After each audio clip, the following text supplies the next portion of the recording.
y'all, and welcome to the second episode of Dialog. My name is Nick, and my pronouns are she, her, hers. My name is Priya, and my pronouns are she, her, hers.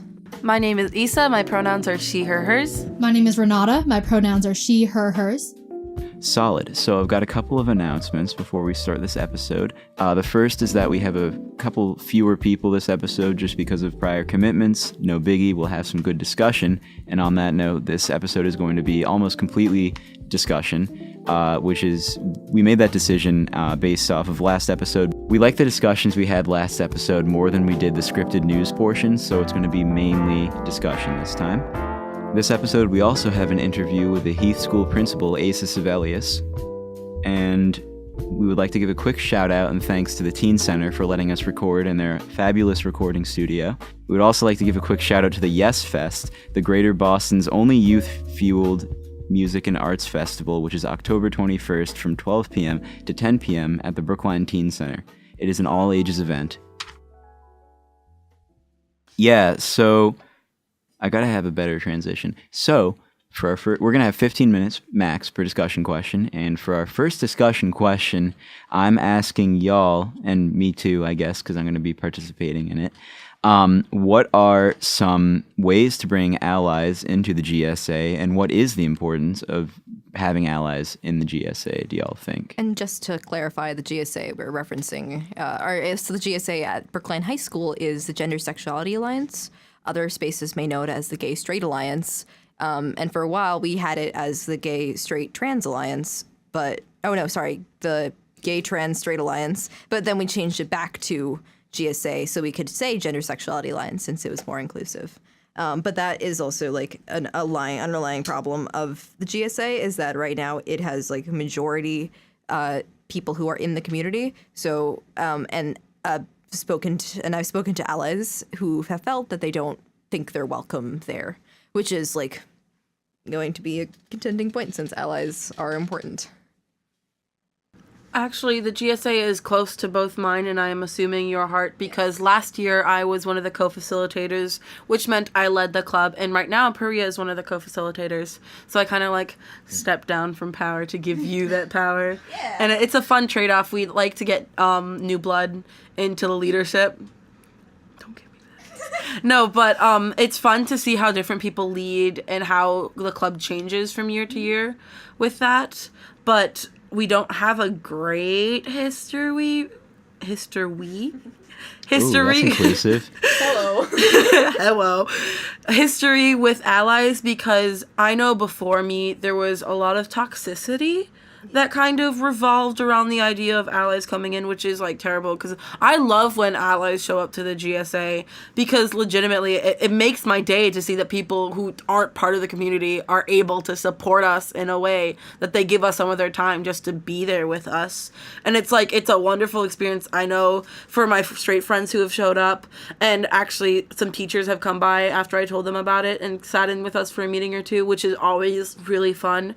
And I mean, it's lovely that we have allies now, and I'm glad that the numbers are kind of picking up after what happened, but we might want to talk a little bit of why it was toxic beforehand. Yeah, that'd be a good point. I think it's really interesting because I myself am an ally, and a lot of times when people ask about what I'm doing, I'm like, oh, I'm doing this thing for LGBTQ rights or something like that, and they're like, but you're not gay. And then I have to explain to them that just because I am not gay does not mean I am, not allowed to support equality in general. So I think that there's this like big assumption that if you are a vocal supporter of equality and rights in general, then you have to be part of a minority group, which I don't think is necessarily true.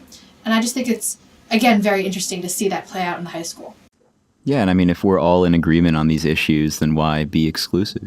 That's kind of, I guess, not adding much to the discussion here, but it's, I think it's important for anybody, really. I mean, yes, it's important to hear stories of coming out and difficulties that people experienced and getting support, but it's also, I think, yeah, like Issa said, one of the best things to see is just people who aren't necessarily in the community contributing, and especially to Dialog here, because it just means that we have such a, we're increasing our reach and changing hearts and minds, I guess, the fact that people who aren't in the community would come out and try to contribute, which is fantastic. And it's also like allies are very important to queer spaces, especially because a lot of the negativity and like the harm that falls to people who are in the community is created by straight cis people, as sort of like, because a lot of people don't recognize, or it's just as a whole we can maybe talk about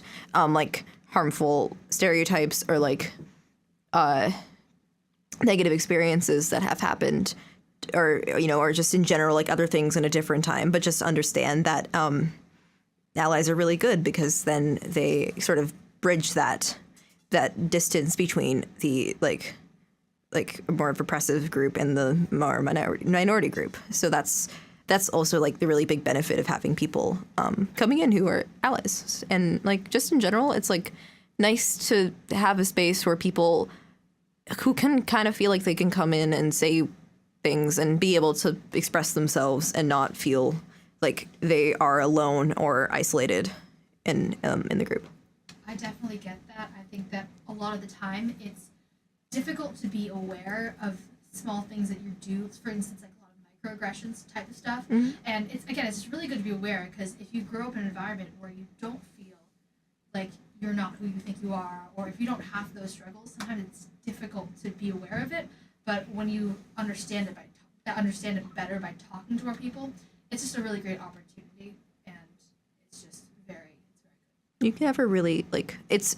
I think that's a message I want to push, that if you're not a part of a group, you can never truly understand and get like the full in depth like what people are feeling and what their experiences are, because you're not them. It's like the reality of life in general. You can never fully truly understand what someone is going through, since you are not in their head all the time, and that's like but it doesn't mean that I'm emphasizing or giving support because you see that it hurts them, or like that your support is helpful and like really meaningful is always good. I mean, on the topic of microaggressions, I know for a fact that I've committed many in my lifetime. And as part of the community, that kind of makes me upset to think that, wow, I'm kind of ignorant in these problems that make me say these things that could be perceived or are perceived as rude to other people. And I want to like know that what I should say and what I shouldn't say. And it's sometimes hard to distinguish between the two if you aren't educated in the issues that you're talking about in general. And like the fact that I'm so much more educated about everything pertaining to our community now, and I know like what to say and how to say it, and I get to tell other people like, hey, you can't do that, you can't say that, 'cause that's kind of offensive, you should probably just say this instead. It kind of gives me kind of like a good feeling about how the community is going. If there's more people getting educated and more people being like spreading the word of what's okay to say and what's not okay to say and what's not okay to do towards anybody, toward the community or about anyone in the community. And the idea that all this knowledge is spreading about our community is kind of heartening, because like the more the people know, the less microaggressions happen, and the less microaggressions, the less like hate, I guess. Not hate, but more like ignorance about our community there is, which is always wonderful. Yeah. So. Yeah, and I think that brings up a good point too about, education and, educating people who have in the past committed microaggressions. But I think that brings up a good point about forgiveness too, and how I think one of the big to plug more of my activism in Chicago. One of my biggest, I think, not struggles, but just one of the like I guess hardest things to do going back there was to actually forgive the people who were the worst to you, and not even necessarily to you. I mean, I distinctly remember one of my friends just offhandedly telling me one time that like, oh, gay people making him uncomfortable, and the fact that he's become, or I'm trying to at least help him become a much more accepting, less homophobic person. It's just sort of hard to, because there's sort of that emotional attachment that comes with microaggressions and experiencing that kind of thing. So I think it's, good. I don't know where I was going with this. It's good to, good to forgive people as well, because that's, it's half forgiving and half teaching. That's a good point. And microaggressions are just as like a definition if someone isn't unfamiliar with the term. It's actions or things that people say that might not seem like they hurt people, but actually like do. And so one of the common sayings around microaggressions is death by 1,000 small cuts is still a death. And the idea, is the idea that a microaggression, like maybe like an actual like macroaggression might be like a big cut to someone. It really emotionally hurts them. And microaggressions might be like paper cuts. But if you've ever experienced getting multiple paper cuts, like those really hurt and they build up. And it's just, and a microaggression towards the LGBTQ community could be like saying like, oh man, that's so gay, when you really want to say that's really bad. Like I hate it, and it's, or things are saying like jokes or stuff that that's, or just in general being like, or like saying like, oh, I'm not comfortable around lesbians, like they're gonna hit on me, or like all of these things that you don't really think about saying because you're so used to everyone else saying, but actually really harm people. It honestly all stems from like ignorance and misconceptions about people who are part of the community, which kind of makes it worse. Like if you're saying something being like that's in a negative form that's just not true, that just kind of makes it worse than just talking negatively about a person or a group of people. So, I have experienced a lot of microaggressions as an Asian American, and like just to give another example of a type of microaggression, I have been asked stuff like, "Where are you from? Like, where's your family from? Where do you come from?" And in that, it's a lot of subtext. It sort of implies that you are not from the United States. You are a foreigner, the perpetual foreigner. Stereotype. So that's just like another example of a microaggression that comes up and doesn't seem like it would be hurtful, but kind of does, because it implies that an Asian American person is not fully American and they are a resident or a citizen of another country. The same thing. I'm half Iranian.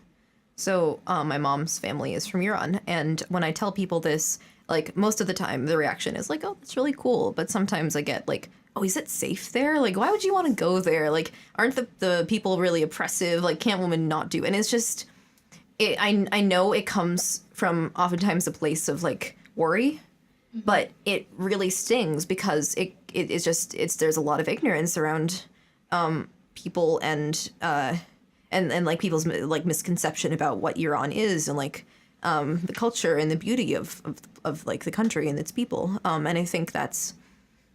And oftentimes it's presented in a way that like they're expecting me to agree or like affirm that their beliefs, which is and it's hard to say like, hey, that's not you should, because like there's some times where it's uncomfortable to correct people because then it feels like you're constantly like you can never let things go, and it's like I will say it, like I will say like, oh, it's actually like a really great place. But it doesn't mean that it doesn't hurt to hear it. Another thing about microaggressions is that they're almost never intentional. Like people don't ask a question or say something usually intending to hurt another one. Like maybe the "you're gay" comments, like those are probably more on the other side. But like a lot of times people just do not know what they're saying, and they are not aware that what they're saying is extremely offensive. Or a little offensive sometimes, and it can be good to redirect people, especially if they would. I feel like a lot of people would want to know if what they were saying was kind of offensive. They'd like want to know. They don't, and people need to tell them that. Yeah, and I think sort of on that note too, on the note of microaggressions and things being offensive, something that's been on my mind recently has been reclaiming terms.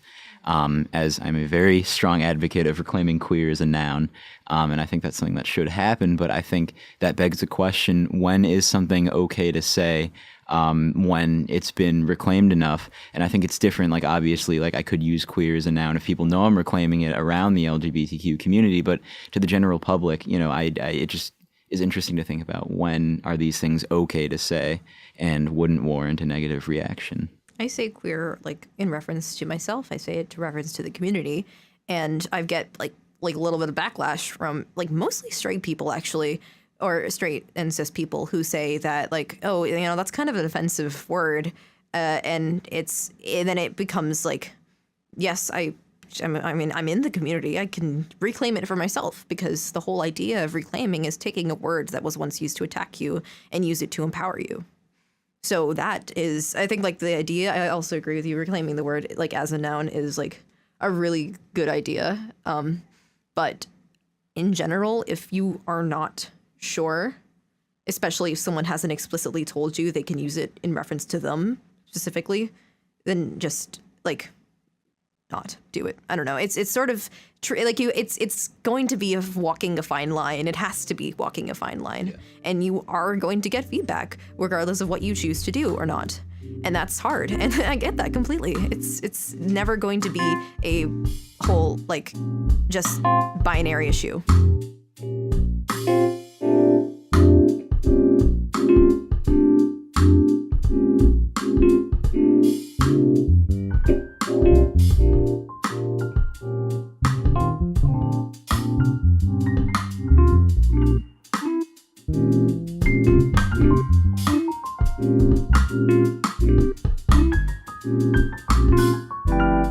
BHS Dialog is fundraising by selling these pins that we recently designed that say trans love on the front in the color scheme of a trans flag, and it's an awesome way to increase trans representation at BHS and to show your pride. So if you're interested, I don't know, email us, DM us through Instagram. We've got a lot of social media, so you can probably find a way. All right, now on to the question. Oh yeah, sorry, they're $1 each. Probably just cut that back in there. Okay, so so our next question comes from Penelope Cruz, who is unfortunately not able to be here tonight, but she said it would be important to talk about the significance of coming out / coming out stories, because some people don't think it's a big deal. So I would, it would be it would be interesting to talk about that, and why it is important to share our stories, and what is the significance to the general public of hearing these sorts of things, and maybe if we're interested, telling our coming out stories if we're comfortable. So I just remember a speech that like this math teacher at BHS gave a few years ago for Day of Dialogue, where he was talking about being gay and about how he wanted to change the term coming out to coming in, because it's just like you're letting people in your life know about your gender or sexuality or romantic attractions. Like it's just, and that was like, it kind of struck a chord with me, and I've always thought about that. It's just when you do come out to people, is you are giving a part of yourself to them in a lot of ways, and that is. And for a lot of people, like for those who that would be significant, because they might not feel safe or comfortable, or entirely, they might not even be sure the person will still like love or accept them afterwards, is a really big thing, because like that's such a personal and close part to them. It's like you're handing a little slice of yourself that you've never shown anyone to the people around you, being like, here, please take care of it. That's a bit graphic, but yeah, that's. I don't mean like cut off your finger. I mean like a little piece of your heart. Yeah, that's like, and it's.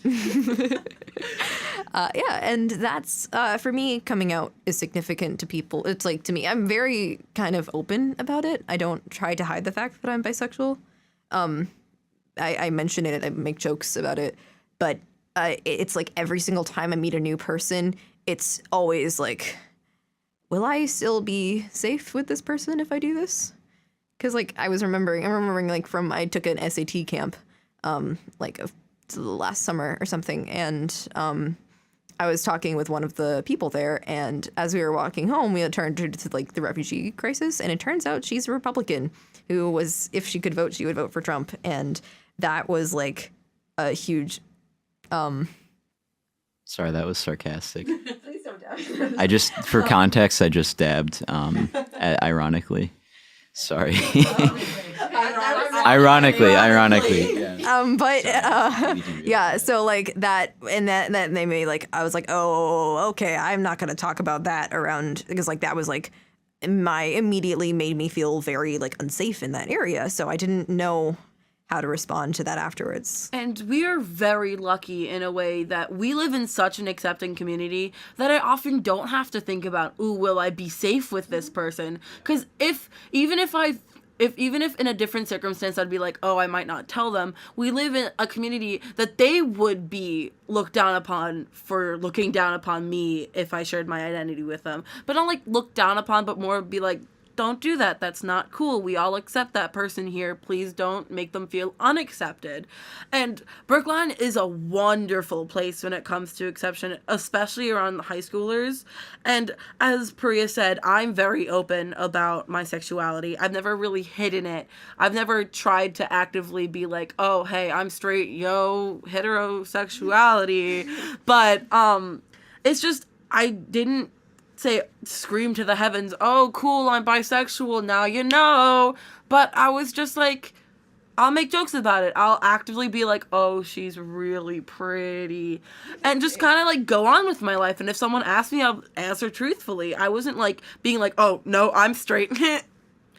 It's just, I'm open with it. I had never felt the need to not be open about my sexuality, which is something that makes Brookline hugely unique and a wonderful place to grow up in, which I'm done. I have no idea where I was going with that. Yeah, no, I completely agree. And Brookline is a fantastic place, and I think, coming out, I've come out twice, and both times, well, no, really the second time, maybe it was 3 times. I don't know. It's hard to, okay, because a lot of closets. Yeah, there are several. It was like Narnia. There are several doors. To put it,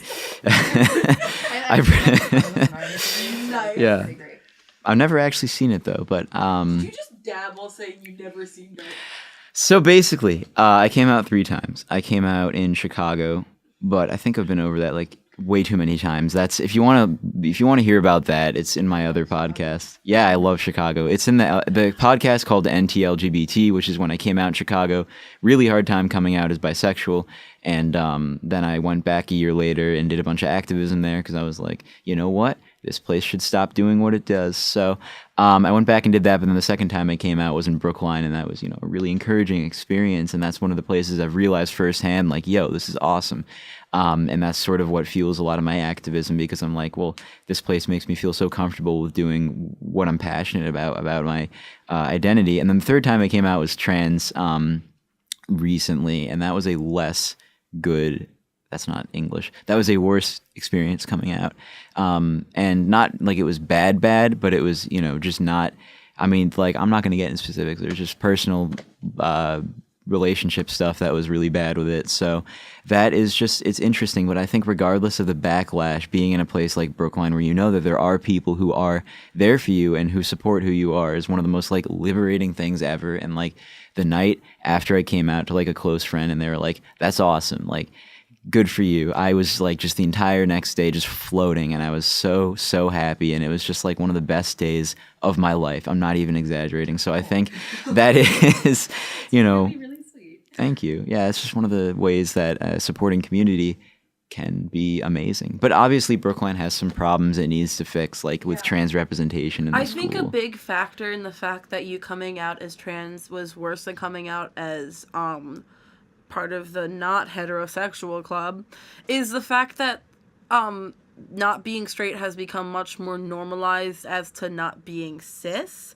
because that's a newer concept, at least in the eyes of mainstream, because everyone in the community know what not being cissexual was, but not everyone outside of it knew as much as they knew about not being straight in this circumstance. So there's still a lot of stigmas about it that have been erased from the LGBTQ community that hasn't been erased around the trans community, which we have to like work to fix, because right now the trans community is getting so much hatred from a ton of different angles that we don't, as part of the non-straight cissexual community. there's a lot more stigma against it that have been erased. As I don't know how to say LGBTQ without having the T in there. I don't know how to describe it. Like, not straight. How would you say that? No, well, I mean, I was just pointing out because you said cisexual, and I was like, do you mean cisgender? Again? Yeah, because you did that before when we were outside. You know what? Yeah. I'm really tired. It's all good. There's just on the note of trans representation, it's hard to give concrete examples of this because it's one of those things that's just a more of a societal issue than like, oh, BHS doesn't have this or this. Although pronouns we talked about last week with announcing it in front of the entire class, that's tough. But in general, it's just like an unfamiliarity with the trans community and, telling people about, oh, like, I don't know, a good example, a counterexample of this, but I've noticed telling people, when I told people here I was bisexual, they're like, oh, cool. And then telling, like, oh, I'm trans, they're like, oh. And it's just a really different reaction. I mean, not like I'm, I don't mean to make it sound like I'm looking for a reaction or anything, but it's just like less supportive, I guess. And it's not like not supportive, but it's just, I guess, not as encouraging, which this sounds, it sounds really pedantic, but I think that just shows the general unfamiliarity that the BHS community and just really society in general has with trans issues because they're just so new and people haven't really wrapped their minds around them yet. But it's, podcasts like this that hope to try to fix that. It's also people have an expectation of what they think trans people should be. Right. Or what they think bisexual or like any sort of like member of like any marginalized group. There's always a stereotype and like expectation of what the people in them should so act or do or look like. And once people like break that mold and say, I'm a part of this and this is me, people start to reject that. So it's like if someone comes out as like so there's maybe an idea of what a like bisexual person, like I know one of the many common stereotypes is that we are more likely to cheat or we are like less like loyal to our partners. And when people like say, oh yeah, I'm bisexual, but I'm married, or like I've been in a monogamous relationship for years, or I heard someone say, if you're bisexual and you're married as a woman and you're married to a man, doesn't that just make you straight? And I'm like, friendo, no. And then there's a whole stigma between, like, I had a friend who came out to their parents and they were like, they literally said to their face, that, oh, why couldn't you just be gay instead of being bisexual? Why can't you just choose? And I'm like, that's not something you say. That's absolutely disrespectful. And like, that's invalidating someone's existence as a bisexual person. And it's super, I don't know, it's really mean to say, especially to your child.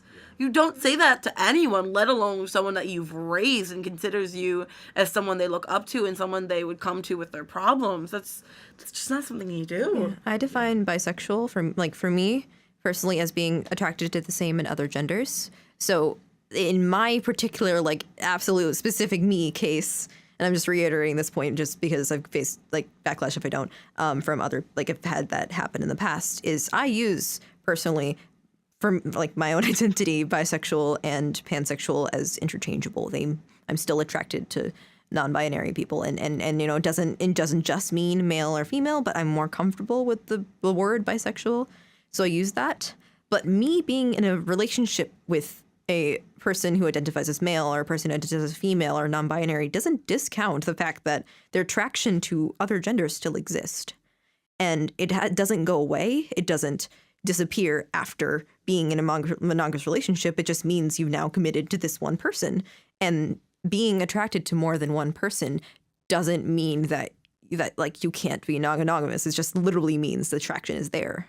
So that's, I think, what a lot of people don't understand, is that your relationship does not define your sexuality. Your sexuality defines your sexuality, and you define your sexuality. So it's just like, it frustrates me.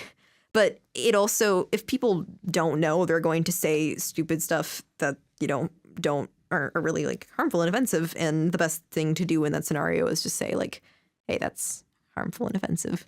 Like, just educating people on these problems is just the best way to go around it, because the more education, the less of these microaggressions happen. And then it just leads to a happier and safer community.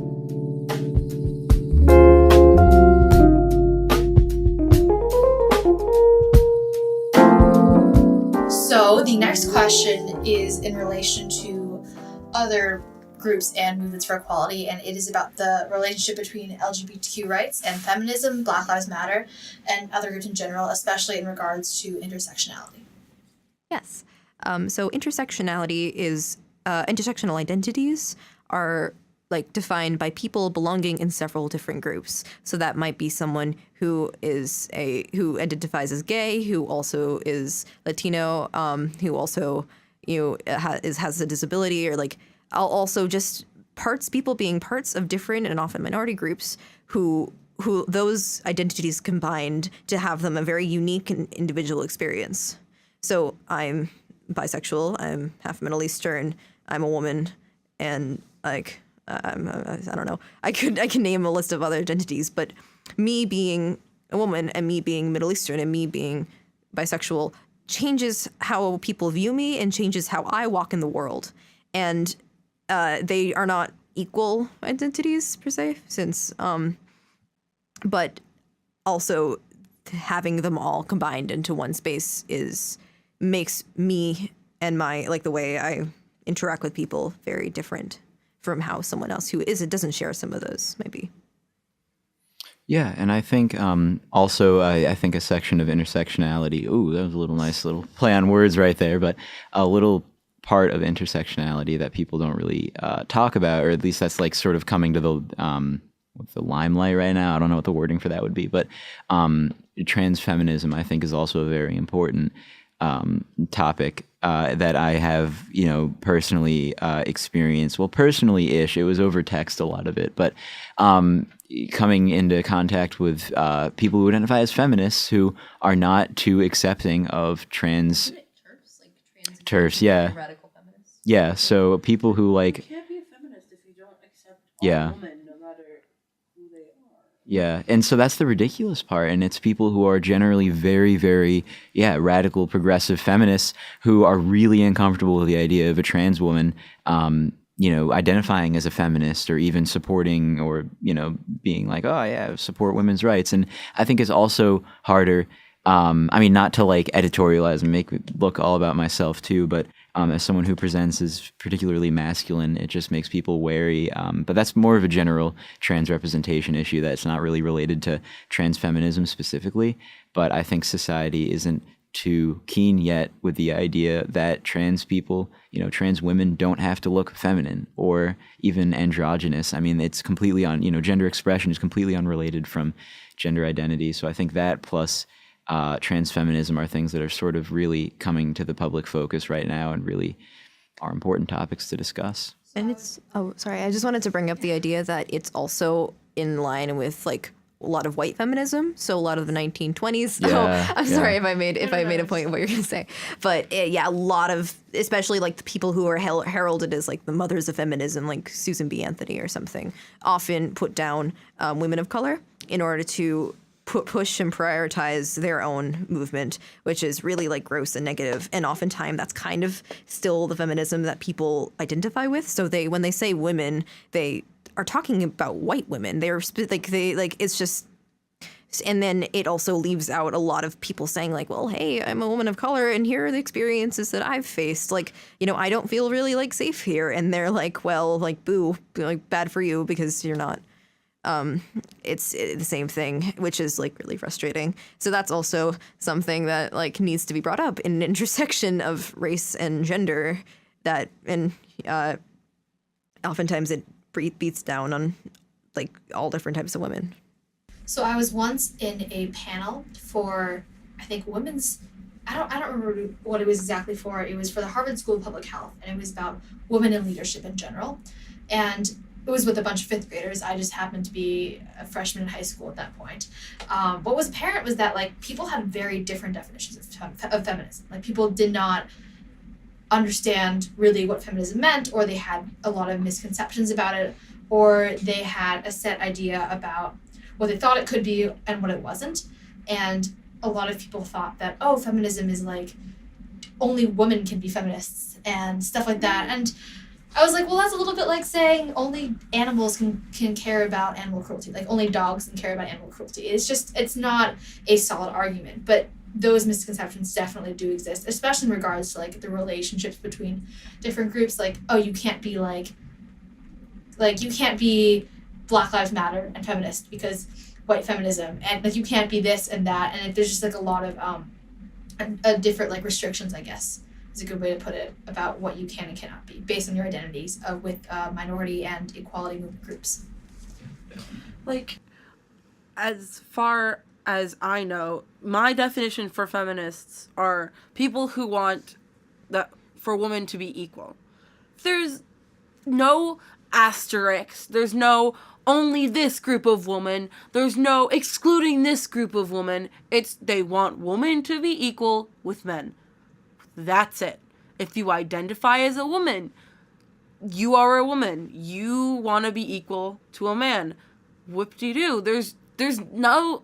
You can't add to that. You can't be like, oh, I only want this group of women to be equal. I want this group of women to not be equal.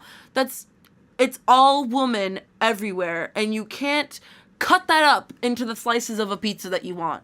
You can't cut a big slice for yourself and leave a sliver for a different group. It's equal for everybody, which means equal in all senses of the word.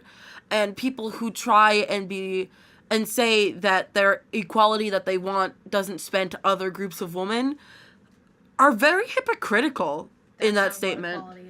That's not what equality is. Like, you can't call yourself a feminist if you don't want all women to be equal, because that's what feminism is. That's what the feminist movement is. And if you are against the basic principle of being a feminist, you can't be a feminist. It's also like to feminism.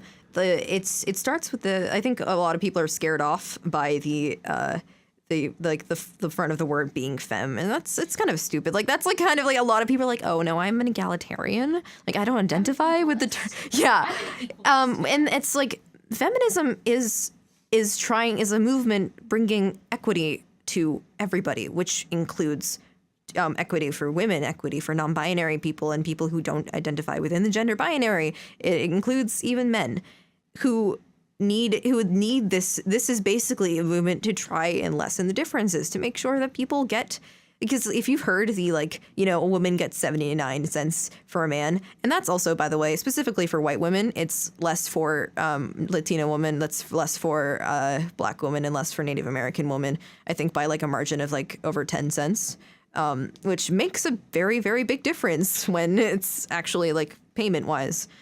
So it's just there like, I don't know what's going with that, but I think like it's just the idea that people shouldn't inherently be unequal because of what they identify as. And it's like, you can't say cherry pick who you want. That's not how it works. The same way, like people who say like, well, I'm pro-life, but then don't support refugees overseas, or believe that if you're Middle Eastern, you shouldn't come to this country, or believe that people who are poor should just, not be able to live. And it's like, if you want to say, I believe in equal rights for people, and you want to say that like I love humans, like I want humans to be like, on the same space, and you can't say this human doesn't deserve it, because then that's going against everything you stand for. It's so important. Like I will be passionate, and if we ever get into an argument about something like related to anything I'm passionate about, I probably will break down and cry, because like this is like really hard hitting, even if I'm not a part of these groups, because it's just I love human beings so much, and it just really like kills to like see all of this happening. I think, though, that when talking to people who don't necessarily agree with you, like, let's say I had a discussion with a Trump supporter, and I've had many discussions with many Trump supporter, a really important thing is, like, a lot of times when you have a debate or a discussion with someone who is at the opposite end of the political spectrum or completely disagrees with you, it's easy to, like, immediately say, oh, you're wrong, But, like, you have to say, okay, I definitely don't agree with you, but like you have an opinion and you are entitled to that opinion, and like, can we talk about it more?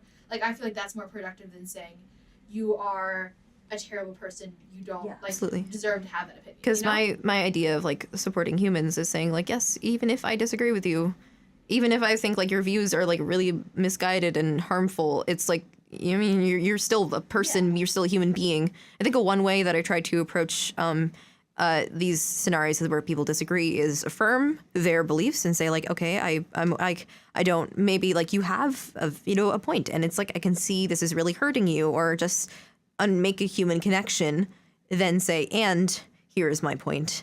And like, you don't have to take it, but like understand, like, and try to like make a heart connection. By the way, this is how the frame in which I'm approaching this was from my wonderful experience last year with Racial Reconciliation and Healing Project in Jamaica Plain. Unfortunately, they are not.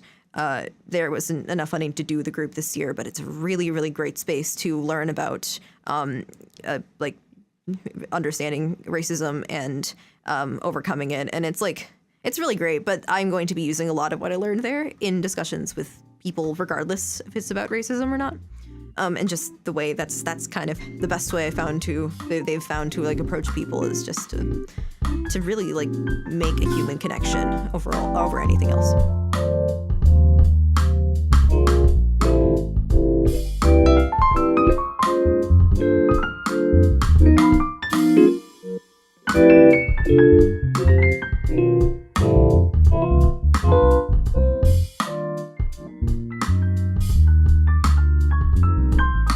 Up next, I'll be interviewing Asa Sevelius, who is the Heath School principal in Brookline, and he came out as trans recently, within the last few months, and we'll be discussing things like trans representation at BHS, how to better present pronouns in class, and other related things. Hope you enjoy.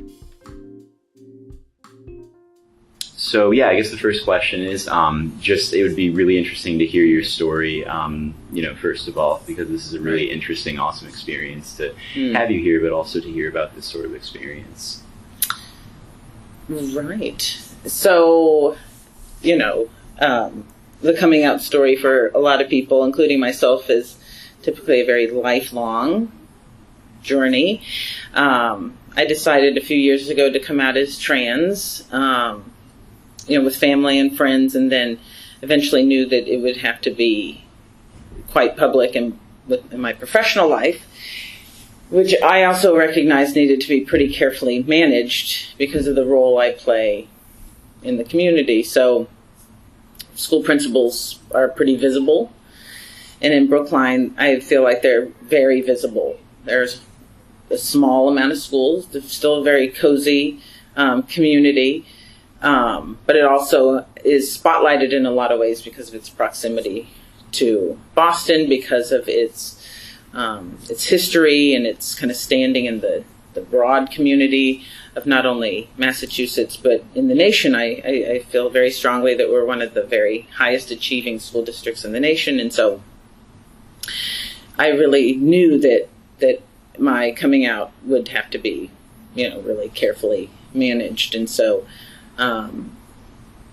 part of it was I managed it, and then I also gave up a lot of the management to the superintendent and his team, which was really exceptional. They were really amazing. And then also making a decision to be very public about my transition, and that, included a lot of media at the time.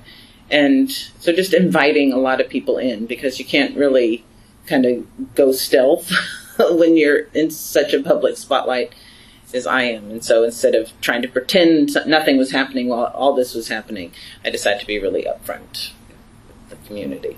Awesome. So it's been great. That's great. Yeah. And so I guess the next question is, before coming out, or even just in your professional life, have you been involved in any sort of activism before? Yeah, no. In college, I was, really, really super involved in activism on my college campus.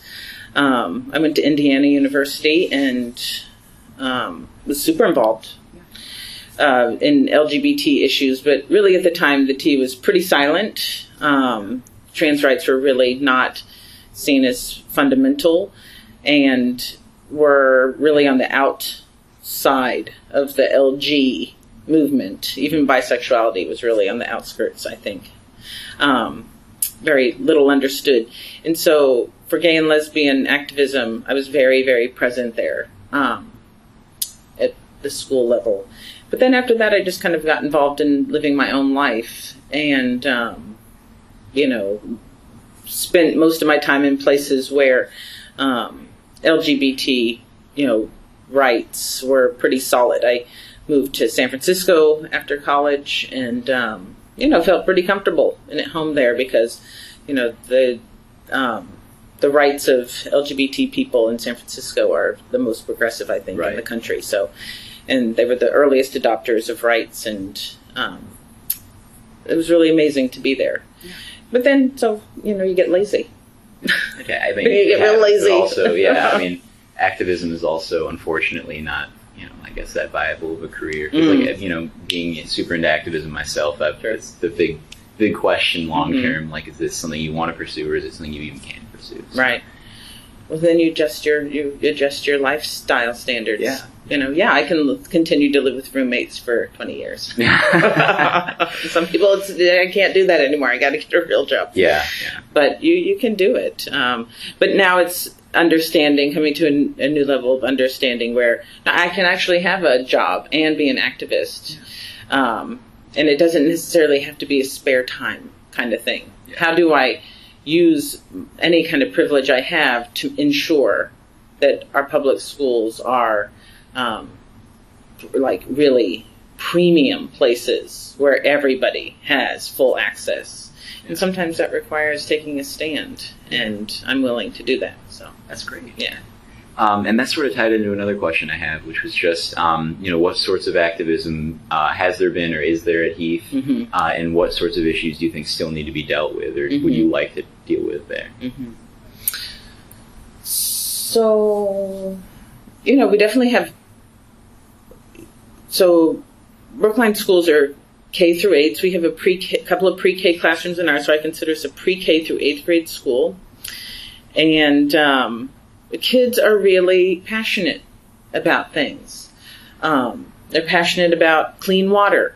They read books or they have a unit of study and they become extremely passionate about things. And so it's I think the work isn't so much like getting up and walking out of class.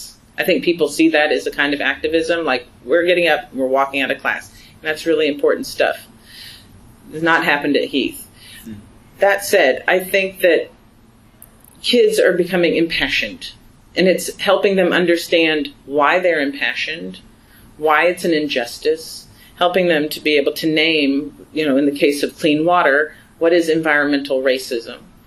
What is racism? Why does it matter that we know? And how do we use our own lives and perspectives and privilege? And there's a lot of privilege that we can harness here. How do we use all that to activate, And so that, I think, is really what's happening at the pre-K through 8 level, is taking all that and teaching kids how to activate, so that when the time comes, they'll be ready and they'll be knowledgeable and they're going to be able to take the perspective on other people's lived experiences so that they can be real allies or accomplices in the work that, creates more equitable outcomes for everybody.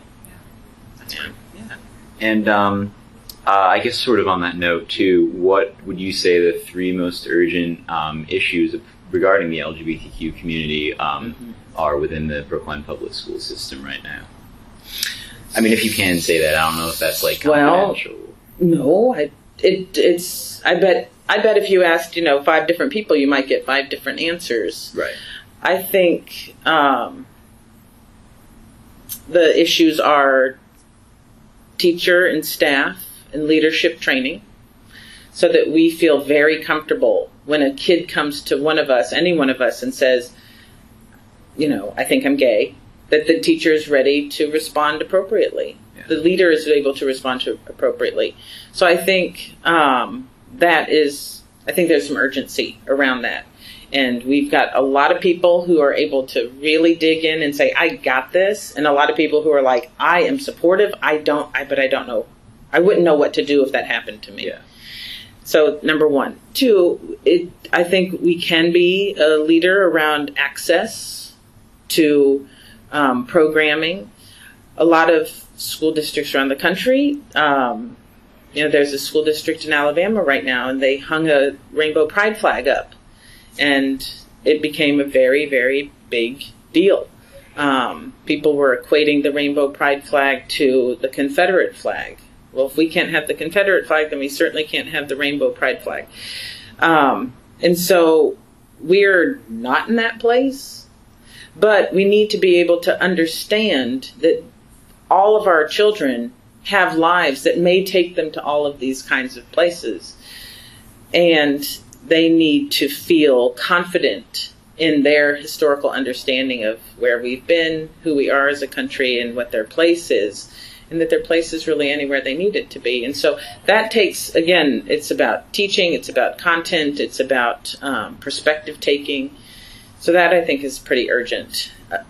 But giving them essentially a feeling that they belong here, and this is a place where they can learn all of that. So those ideas and those histories and those privileges can be portable to wherever they go. So I would say that's two. So access and understanding, teacher training. And then the third one is one that we're working on as a district, and it's just really around how to use technology to support our kids. So that when a child asks to use different pronouns or has a name change, we can simply go into our database and adjust so that they can be seen and known and called by the things they want to be called by, and really getting systems down so that behind the scenes, it doesn't always have to be kind of upfront. There's a lot of behind the scenes work, and we're working on that too. Yeah. I mean, I think that's fantastic, especially because, as a trans individual myself as well, in classes, pronouns are the biggest thing, and I think schools definitely do try to make, I don't really even want to say effort, because this doesn't really help, I think, having people announce their pronouns in front of the entire class, because that's great in theory, but when you're in front of an entire class, it's really, really intimidating. Yes. And so, like a database thing, I think that sounds amazing. Yeah. So. I also agree about the pronoun thing. I think it's really great. I think it's super progressive. I love that. But also, if I were that kid when I was in high school and then somebody asked me to name my pronouns, I would have probably gone to the nurse. And I would have tried to avoid it at all costs because I wasn't ready. But at the same time, I wasn't using the pronouns I was going to then have to say out loud were wrong. Yeah. But that was decades ago. But I think I might still be that kid today. I mean, it's intimidating for anybody, Yeah. So it's, unless someone's like a, complete social butterfly. And so, I think my last school, I've done a lot of activism there, and it was a really conservative place. But for all of how conservative it is, they had a way better system. They just had them write down the pronouns, which is really surprising. Yeah. But I was like, wow, okay, when I learned that. But so I think that's a great system. And then give it to the teacher so they could know who and what. Yeah, and I think it's much more low key. It's such a great system. But Wow. yeah. So and so then I just have one last question. Yeah, sure. You just have to turn back on. Well, that actually sort of. Oh no. So the last question is, what sort of recent initiatives have you seen? Any big recent initiatives in regards to the LGBTQ community, in the Brookline public school system? Well, I think the technology piece and using our databases wisely and figuring out how and what, that's very recent. It was only in the last year that I was like, we can do this. Yeah. Oh my gosh, this is great. So that's a very recent. I think that, not to, toot my own horn, because I'm not, but I think that my coming out story was really, put a stake in it. Right. This is who we are. This is what we do. I think that Brookline really, really traditionally has prided itself in its diversity, but it's only now that I think we're really actualizing that pride and turning it into, really intense decision making and saying, no, we do value this, and we're going to prove it through hiring, through support, through networking appropriately, through taking risks. And I have legal rights in this state to be whoever I want to be, who I need to be at work. But at the same time, the district really put its support behind me very publicly, and I think that was a really wonderful. And it really, I think, has the power to be a transformative moment in the district. Just so inspiring. Yeah. It was inspiring. I really thought that a lot of people did some pretty inspiring work on my behalf, and I'm very, very thankful for that. But it's not like this is happening all around the country. Right. This is I think the second trans principal in the country, and so what is that? Wow. That's a real moment. And Yeah. so that the district stood up and really did such an outstanding job really messaged something, I think. It's paving the way. Yeah, I think so. That was pretty awesome. Yeah, definitely. Yeah. So, I think that about sums it up, but Cool. thank you so much. You're welcome.